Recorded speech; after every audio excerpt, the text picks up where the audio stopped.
आज हम डिस्कस करेंगे कि एक स्टैटिस्टिकल प्रोग्रामर और एक डेटा साइंटिस्ट में क्या डिफरेंसेस होते हैं। देखो, एक जो स्टैटिस्टिकल प्रोग्रामर होता है वो मेनली डेटा का एनालिसिस करता है, और वो डेटा कौन सा डेटा होता है? Clinical data. एक जो डेटा साइंटिस्ट होता है वो डेटा स्क्रैपिंग से लेके, डेटा एनालिसिस से लेके, डेटा मॉडलिंग से लेके उसके ऊपर ऑटोमेशन भी करता है। यानी एक डेटा साइंटिस्ट को एंड टू एंड नॉलेज होता है। वेरएल्स एक क्लिनिकल साइंस प्रोग्रामर को आप जानते होंगे कि हमारे पहले एक टीम होती है सीडीएम, वो डेटा को इंश्योर करती है डेटा क्लीन है और डेटा मतलब जो कलेक्ट हुआ है प्रॉपर कलेक्ट हुआ है। उसके पहले साइड पे भी टीम होती है, वो होती है सीआरए। वो इंश्योर करती है कि डेटा का जो है वो कलेक्शन सीआरएफ पे प्रॉपरली हो और सीआरएफ से डेटाबेस में प्रॉपरली डेटा जाए। स्टैटिस्टिकल प्रोग्रामर जो रोल है, जो आप फार्मास्यूटिकल या सीआरओ इंडस्ट्रीज़ में काम करते हो तो उसमें डिफरेंट रोल्स पे ये काम होता है।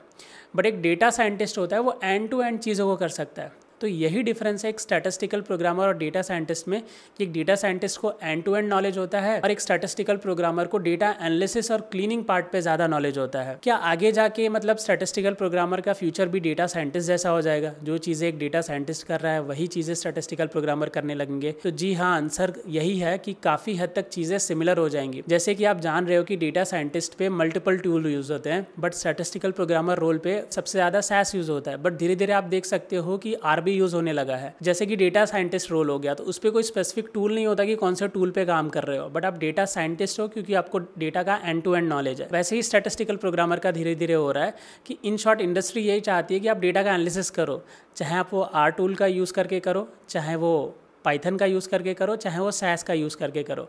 SAS का यूज़ इसलिए हो रहा था कि क्योंकि काफ़ी अच्छा टूल था, क्लिनिकल इंडस्ट्री के हिसाब से काफ़ी सारी चीज़ें एकदम अच्छे से हो रही थी। बट जैसे जैसे R और पाइथन का ट्रेंड बढ़ने लगा और वो ओपन सोर्स है, फ्री भी है, तो इंडस्ट्रीज़ चाहती हैं, क्लिनिकल इंडस्ट्रीज़ की, वो टूल भी यूज़ करें। तो आगे जाके फ्यूचर जो होने वाला है वो स्टैटिस्टिकल प्रोग्रामर का और धीरे धीरे डेटा साइंटिस्ट जैसा ही हो जाएगा। मतलब आपका नॉलेज ऐसा होना चाहिए जो एंड टू एंड हो जाए, सिर्फ डेटा एनालिसिस को ना लेके। एक डिफरेंस ये होता है, एक डेटा साइंटिस्ट को इन जनरल सारी चीज़ों का नॉलेज होता है, एक स्टैटिस्टिकल प्रोग्रामर को डेटा एनालिसिस और डेटा क्लीनिंग के अलावा जो फार्मास्यूटिकल इंडस्ट्री है, जो रोल ओरिएंटेड नॉलेज है, वो उसको ज़्यादा होता है। जैसे आप सभी को पता होगा SDMIG जो डॉक्यूमेंट है और जो स्टडीज़ का नॉलेज होता है वो आपको ओवर द टाइम आपको ज़्यादा वैल्यू करता है। बीइंग अ स्टैटिस्टिकल प्रोग्रामर, जितना वैल्यूबल आपके लिए टूल होगा ना, उतना ही वैल्यूबल डोमेन नॉलेज भी होगा। But over the time data scientist जो रोल है उस पर जो होगा वो टूल पे ज़्यादा ध्यान दिया जाएगा, वो टूल ड्रिवन रोल है। But statistical programmer 50% domain driven है और 50% टूल ड्रिवन है।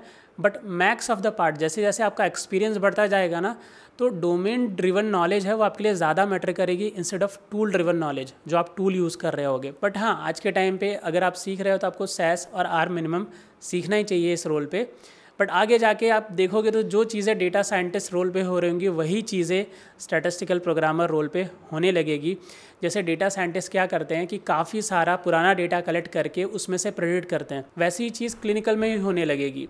जो भी हम क्रिएट कर रहे हैं उसको ऑटोमेट करने का काफ़ी हद तक ट्राई किया जाएगा, काफ़ी हद तक होने भी लगा है। उसके बाद सेकेंडरी चीज़ ये होगी कि काफ़ी सारा जो क्लिनिकल का पुराना डेटा उसको कलेक्ट करके उसमें से डिसीजन मेकिंग किया जाए या एक सजेशन लिया जाए कि इस डेटा से, इतने पुराने डेटा से हम क्या क्या चीज़ें हैं वो हम ट्रेन कर सकते हैं, AI/ML को ट्रेन करके उनसे क्या हम पॉसिबल मीनिंगफुल आउटकम ले सकते हैं। तो ये होगा फ्यूचर। तो जो लोग स्टैटिस्टिकल प्रोग्रामर रोल पे काम कर रहे हैं उनका फ्यूचर काफ़ी हद तक अच्छा होने वाला है अगर वो थोड़ा थोड़ा अपने आप को अपग्रेड करें, क्योंकि जैसे ही मार्केट में डेटा साइंटिस्ट की डिमांड है वैसे ही स्टैटिस्टिकल प्रोग्रामर की भी डिमांड है। द बेस्ट पार्ट इज जो स्टैटिस्टिकल प्रोग्रामर रोल है वो ज़्यादा सेफ है और वो ज़्यादा प्रीमियम कहलाता है compare to data scientist in term of industry. Data scientist और उनका मतलब सेम ही ऑलमोस्ट काम होता है, डेटा साइंटिस्ट का नॉलेज तो उल्टा ज़्यादा होता है, बट क्योंकि वो किसी भी इंडस्ट्री में किसी भी काम को कर रहे होते हैं तो वहाँ पे सेफ्टी के थोड़े कंसर्न होते हैं।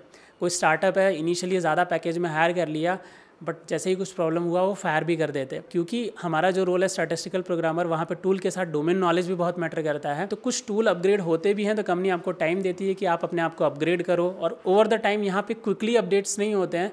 डेटा साइंटिस्ट में अपडेट्स जो होते हैं वो क्विक होते हैं। अगर कंसिडर कर सकते हो कि डेटा साइंटिस्ट का बेनिफिट आप स्टैटिस्टिकल प्रोग्रामर रोल पे ले सकते हो, जो सैलरी का बेनिफिट है, जो वर्क लाइफ बैलेंस का बेनिफिट है, और ओवर द टाइम इस इंडस्ट्री में आप ग्रो ज़्यादा कर सकते हो। तो आज की वीडियो में बस इतना ही रखते हैं, मिलते हैं अगले वीडियो में, तब तक के लिए बाय बाय दोस्तों।